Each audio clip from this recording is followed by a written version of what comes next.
विद्यार्थियों नमस्कार। Online class में आपका हार्दिक स्वागत है।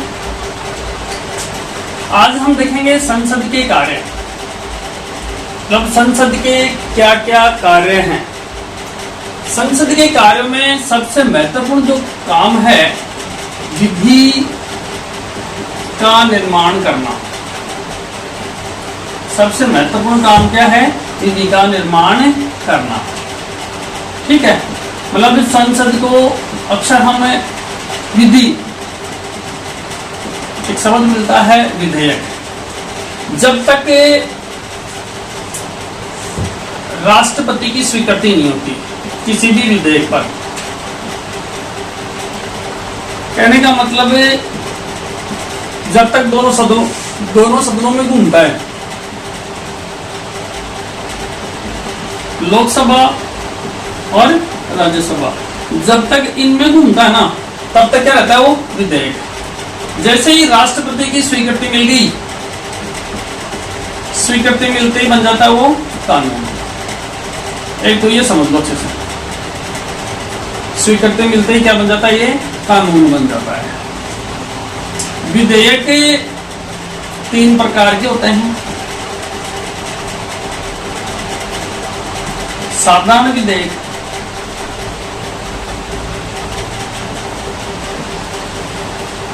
दूसरा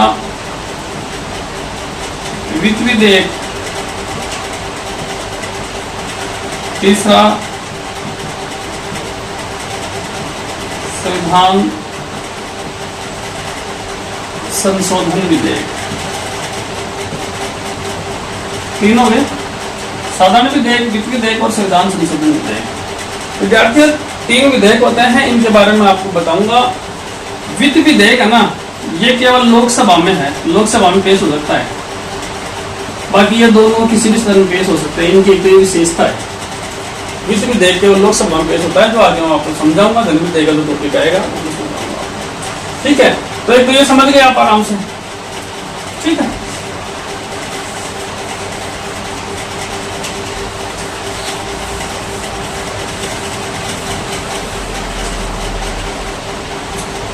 अब विधेयक प्रस्तुति के संबंध में भी 2 प्रकार का होता है। विधेयक अगर सरकार के मंत्री द्वारा पेश किया जाता है। कौन पेश कर रहा है भाई? सरकार का कोई भी मंत्री पेश कर रहा है, तो क्या कहलाएगा? ये सरकारी। और यही विधेयक सदन के सदस्य द्वारा पेश किया जा रहा है, तो क्या कहलाएगा? ये गैर सरकारी। मतलब अगर किसने पेश किया है? सदन के सदस्य द्वारा, तो गैर सरकारी, और अगर मंत्री ने पेश किया है तो सरकारी। तो एक तो ये हो गया। सबसे पहली चीज तो ये है जो हम बता रहे हैं आपको।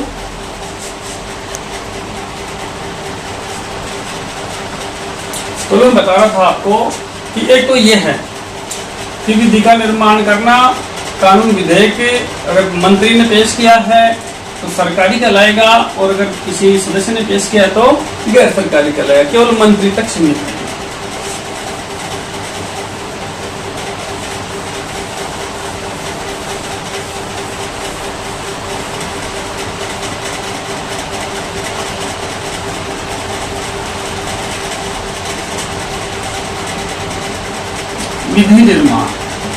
विधि निर्माण के चरणों की बात कर रहे हैं। 3 वाचन होते हैं। कोई भी विधेयक किसी भी सदन में जाता है तो उसके 3 वाचन होते हैं, चाहे वो लोकसभा में है,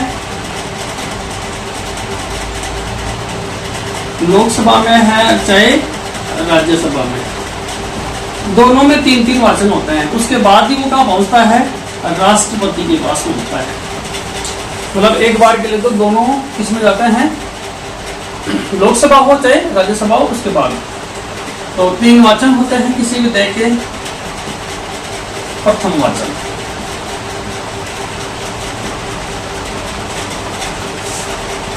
प्रथम वाचन इसमें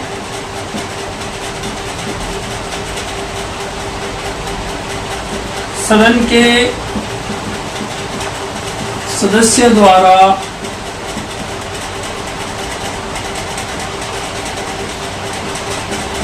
विधेयक पेश करने की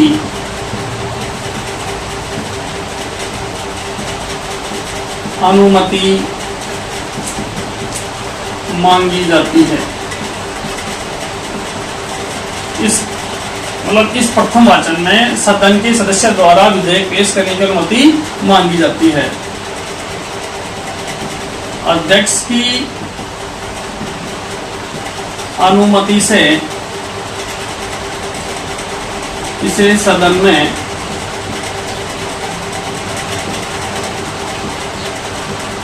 पेश किया जाता है।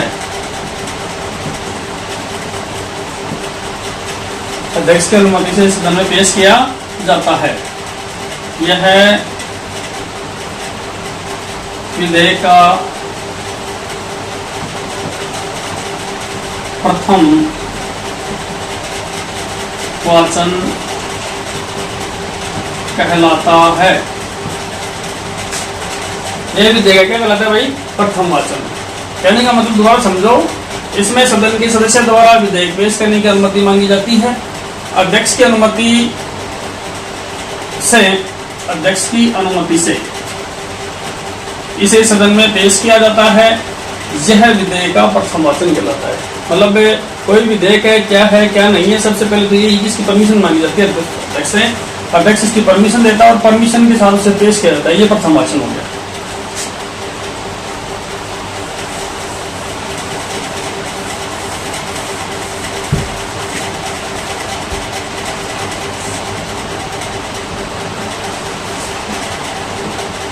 विधेयक का दूसरा वाचन, विधेयक का दूसरा वाचन, यह किसी भी सदन में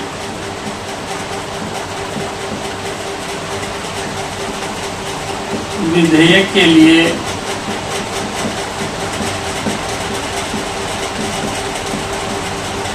अत्यधिक महत्वपूर्ण होता है।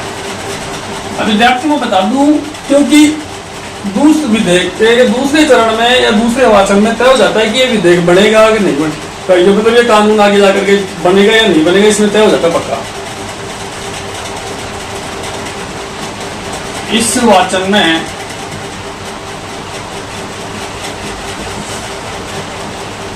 प्रवर समिति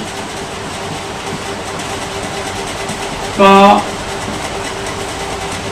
गठन करके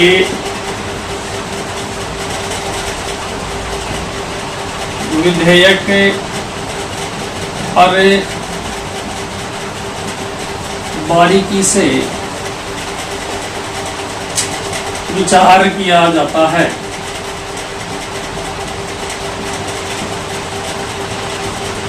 विचार किया जाता है।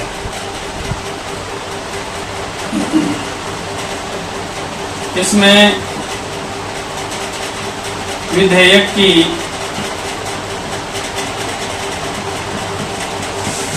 प्रत्येक धारा पर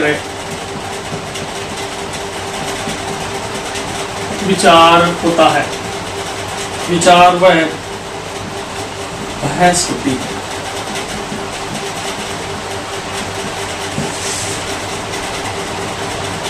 आवश्यकता पड़ने पर मतदान भी होता है। विद्यार्थियों, ये दूसरा वाचन हो गया।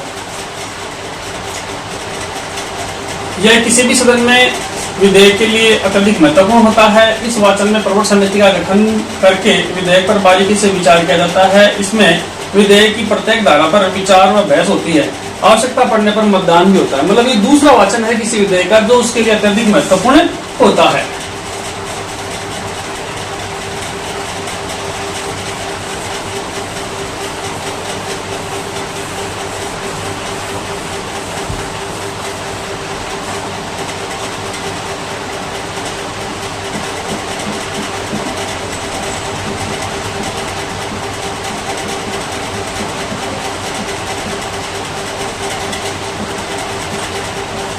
आप इसे निर्णायक वाचन भी कह सकते हैं। ये तीसरा वाचन है। इसमें विधेयक पर मतदान किया जाता है।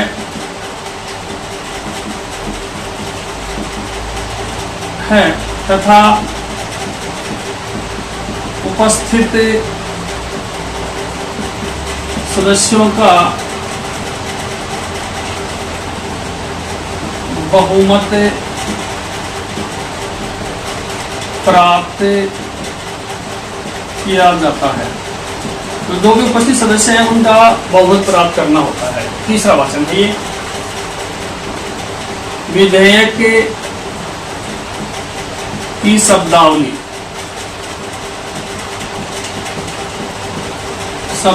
में आवश्यक संशोधन किए जाते हैं।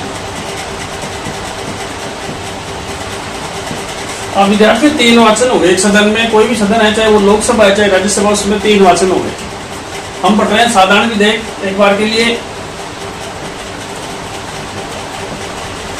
मतलब हम साधारण विधेयक पढ़ रहे हैं, जैसे कोई भी कानून बन रहा है ना, उसके लिए कोई भी नया कानून बनने जा रहा है उसके लिए है साधारण विधेयक। विधि निर्माण तो चाहे वो लोकसभा में पेश हो सकती है और राज्यसभा में पेश हो सकती है। तीसरा और 3 वाचन हो गए अपने। इसमें विधेयक पर मतदान किया जाता है तथा उपस्थित सदस्यों द्वारा उपस्थित सदस्यों का बहुमत प्राप्त किया जाता है। विधेयक की शब्दावली में आवश्यक संशोधन होते हैं। कोई भी शब्दावली में ऐसा कोई शब्द प्रवेश न कर दे जिसकी भविष्य में दिक्कत आएगी।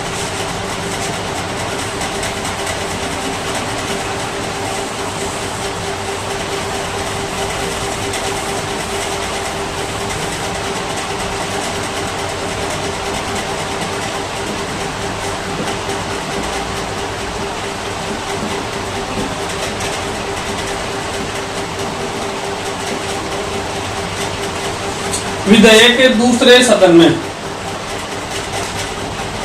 अब विधेयक जैसे लोकसभा में आ गया तो कहां जाएगा? राज्यसभा में जाएगा। और अगर पहले राज्यसभा में तो राज्यसभा में था तो फिर कहां आएगा? लोकसभा में आएगा। दूसरे सदन में भी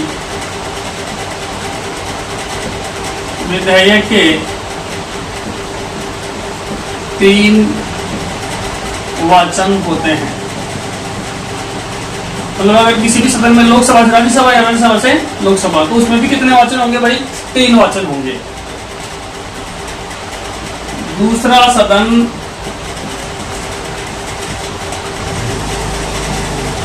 विधेयक को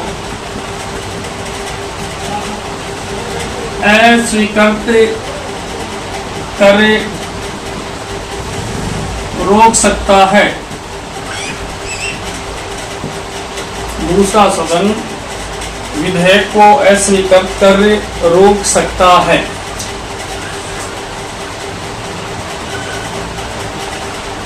बहुमत से पास होने पर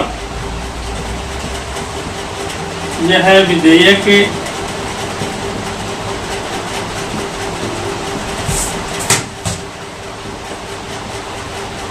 राष्ट्रपति की स्वीकृति के लिए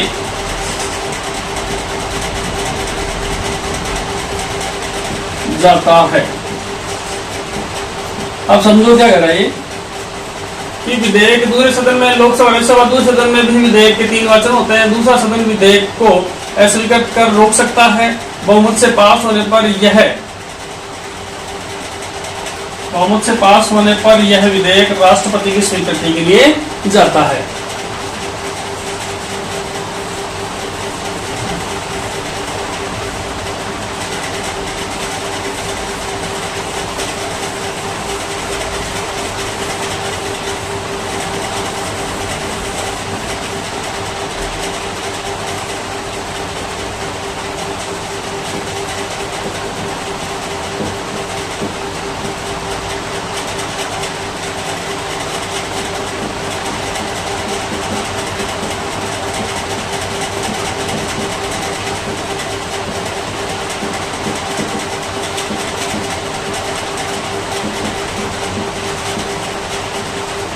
अक्सर कई बार क्या होता है कि विधेयक पर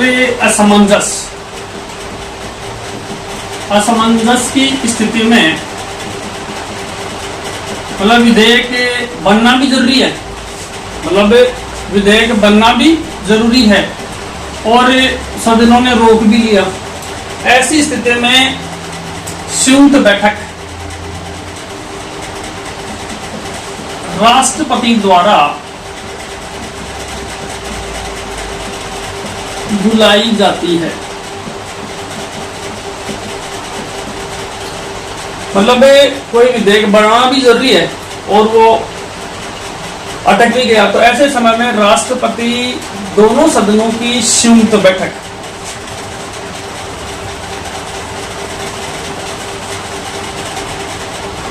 दोनों सदनों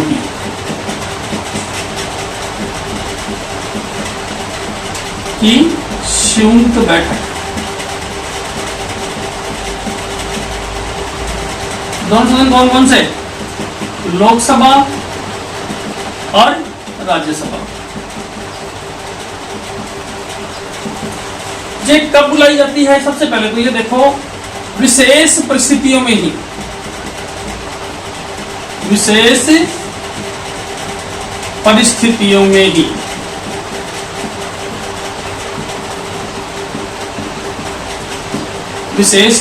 में ही बुलाई जाती है। मतलब दोनों सदनों की संयुक्त बैठक, देखो विधेयक पर दोनों सदनों की संयुक्त बैठक कौन बुलाता है? सबसे पहले तो बुलाता कौन है? राष्ट्रपति। अब ये कोई विधेयक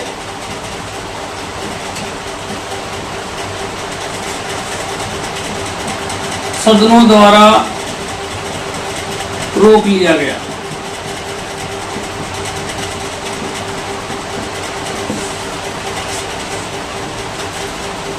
और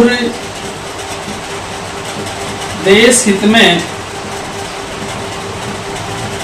उसे बनाना जरूरी है। अब समझो इसको, मतलब संयुक्त बैठक कब बुलाई जाती है कि दोनों सदनों की संयुक्त बैठक, लोकसभा और राज्यसभा दोनों सदनों की संयुक्त बैठक बुलाता तो कौन है? राष्ट्रपति बुलाता है। विशेष परिस्थितियों में बुलाई जाती है, मतलब ऐसे नहीं कि कोई भी बात बैठा दिया, ऐसा कुछ नहीं है। कोई विधेयक सदनों द्वारा रोक लिया है, मतलब कोई विधेयक देश हित का है तो बनना जरूरी है, ठीक है, और सदनों द्वारा उसे रोक लिया गया। ऐसे समय में राष्ट्रपति द्वारा दोनों सदनों की संयुक्त बैठक बुलाई जाती है। चलो इससे आगे डिस्कस करते हैं।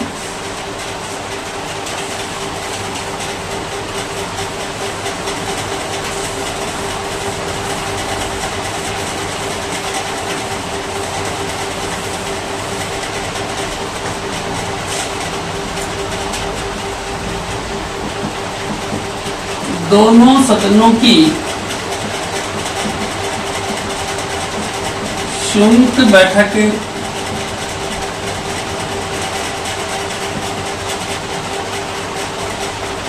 बुलाता राष्ट्रपति है। कौन बुलाता है भाई? राष्ट्रपति बुलाता है। दोनों सदनों की संयुक्त बैठक कौन बुलाता है? राष्ट्रपति बुलाता है। परंतु इन बैठकों की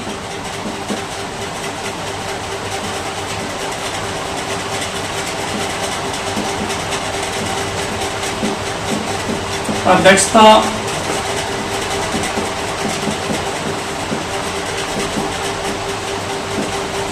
लोकसभा अध्यक्ष द्वारा की जाती है। तो विद्यार्थियों, मैंने आपको पहले बताया था कि लोकसभा के सत्र शुरू करने का काम किसका है? राष्ट्रपति का है। सत्र को समाप्त करने का काम किसका है? राष्ट्रपति का है। सत्र को कुछ समय के लिए स्थगित कर सकता है लोकसभा अध्यक्ष, ध्यान रखना। लेकिन लोकसभा के सदन की अध्यक्षता कौन करता है? लोकसभा अध्यक्ष। और साथ में अगर दोनों सदनों की संयुक्त बैठक हो रही है तो भी अध्यक्षता कौन करेगा? लोकसभा अध्यक्ष। बुलाने का काम किसका है? राष्ट्रपति का है। अब तक 3 बार, अब तक कितनी बार भाई? 3 बार संयुक्त बैठक बुलाई गई है। मतलब किसी विधेयक पर विवाद हुआ है तो आजादी से लेकर अब तक 3 ही बार बैठक बुलाई गई है। कौन कौन सी बता देता हूं आपको। 1961 में बुलाई गई संयुक्त बैठक, और उस जो विधेयक था उसका नाम बता रहा हूं आपको। विधेयक का नाम वो था दहेज निरोधक, दहेज प्रथा, दहेज प्रथा निरोधक अधिनियम।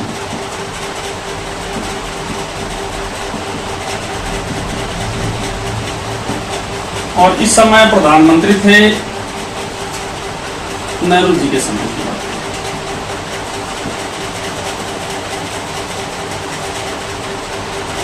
पीएम कौन है भाई? प्रधानमंत्री है जवाहरलाल जी नेहरू। दूसरी बैठक,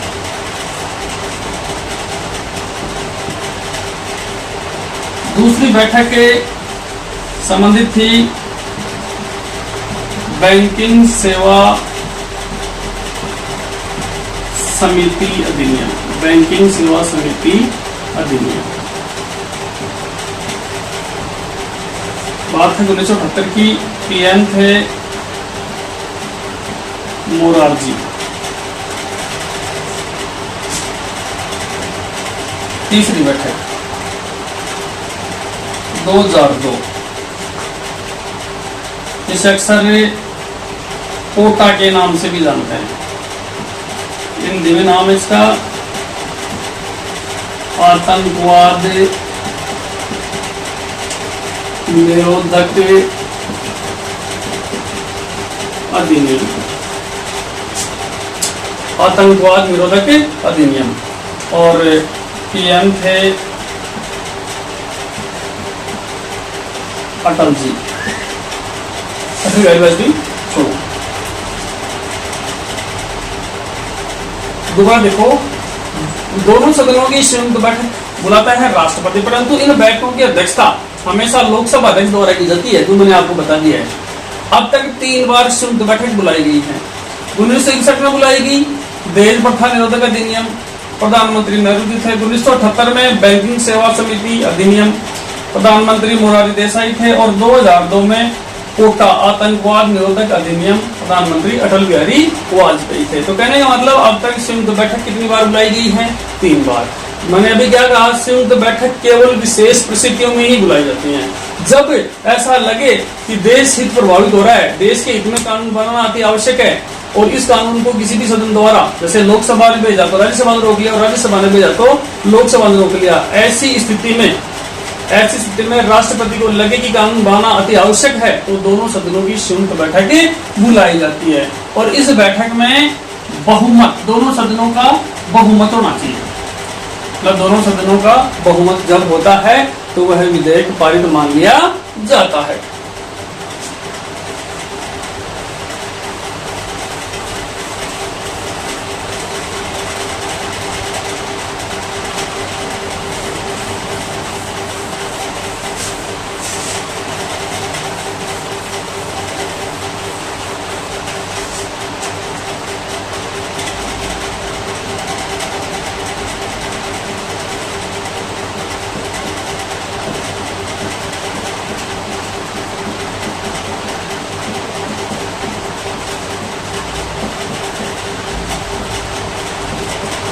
विधेयक पर राष्ट्रपति की स्वीकृति। अनुच्छेद 111 के तहत राष्ट्रपति की स्वीकृति से ही विधेयक कानून बनता है।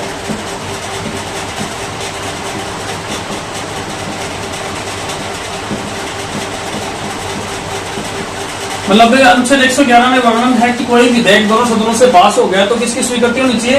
राष्ट्रपति की। जब तक राष्ट्रपति की स्वीकृति नहीं होगी, जब तक राष्ट्रपति की स्वीकृति नहीं होगी, कोई भी विधेयक कानून नहीं बन सकता। ठीक है। अब राष्ट्रपति भी कई बार वीटो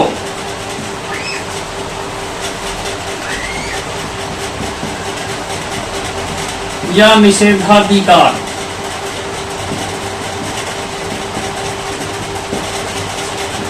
का प्रयोग कर लेता है। राष्ट्रपति भी क्या करता है? कई बार वीटो का प्रयोग कर लेता है। अब तक राष्ट्रपति के पास 3 ऑप्शन होते हैं। पहला, विधेयक की स्वीकृति। ओके, ये तो पहला ऑप्शन है कि विधेयक यार स्वीकृत कर दिया। दूसरा, विधेयक को पुनर्विचार के लिए लौटाना।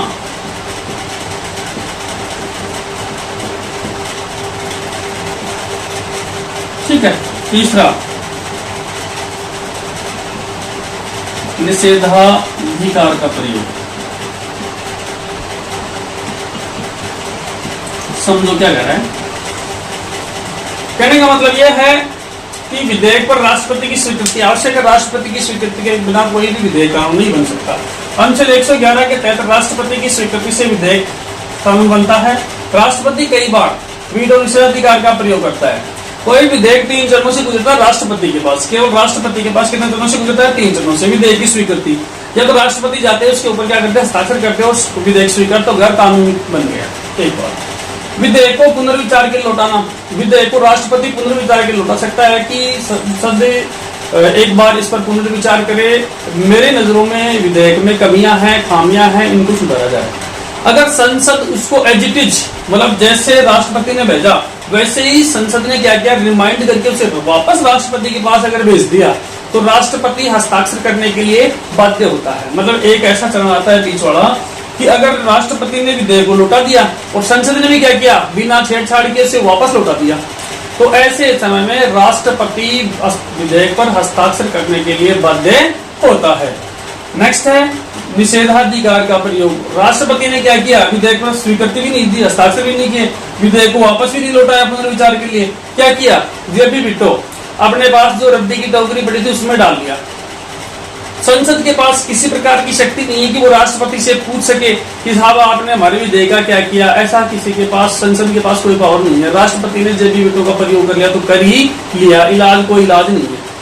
तो कहने का मतलब विद्यार्थियों, राष्ट्रपति की स्वीकृति के बिना कोई विधेयक कानून नहीं बनता है। आज की क्लास में इतना ही, अगली क्लास में फिर देखेंगे। धन्यवाद।